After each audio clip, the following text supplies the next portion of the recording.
Hi friends, இன்றைக்கி வந்து நம்ம வீட்டில் வந்து சுண்டக்காய் குழம்பு தான். இந்த சுண்டக்காய் வாங்கிட்டு வந்து நல்லா போகும்போதெல்லாம் சரி எடுத்துகிட்டு இதை நல்லா பாருங்கள், நல்லா நசுக்கிட்டு இது உள்ள விதையை எடுத்துடணும். நல்லா விதையை எடுத்துகிட்டு இந்த மாதிரி தண்ணியில் போட்டு அலசிட்டு இதை வந்து நம்ம சூப்பராக ஒரு குழம்பு வைக்கலாம். ரொம்ப ரொம்ப ஹெல்தி. வாங்க பார்க்கலாம்.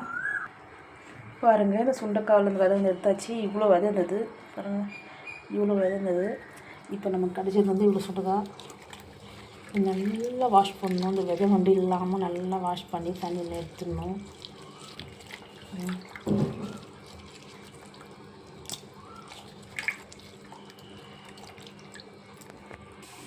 தேவையான பொருள் பார்க்கலாமா? பாருங்கள், சின்ன வெங்காயம், பூண்டு, ஒரே ஒரு தக்காளி எடுத்துருக்கேன். கொஞ்சமாக புளி ஊற வச்சுக்கலாம். கொஞ்சம் புளி வந்து கொஞ்சம் எக்ஸ்ட்ரா ஊற வச்சுக்கலாம், அப்போ தான் சூப்பராக இருக்கும். பாருங்கள், புளி ஊற வச்சுருக்கேன். சுண்டக்காய் லைட்டாக எண்ணெய் விட்டு நல்லா கொஞ்சமாக அப்படியே வறுத்துக்கணும். அந்த பச்சை கலர் வந்து மாறு வரைக்கும் லைட்டாக வறுத்துக்கணும்.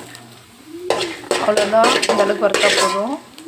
இந்தளவுக்கு வறுத்தா போதும். இது வந்து கொஞ்சம் ஸ்டவ் ஆஃப் பண்ணிவிட்டு கொஞ்சம் வைக்கிட்டு ஸ்டார்ட் பண்ணலாம். இப்போ அதில் எண்ணெய், கடுகு, கொஞ்சம் ஜீரகம், கருவேப்பிலை போட்டாச்சு. இப்போ வந்து நம்ம கட் பண்ணி சின்ன வெங்காயம்,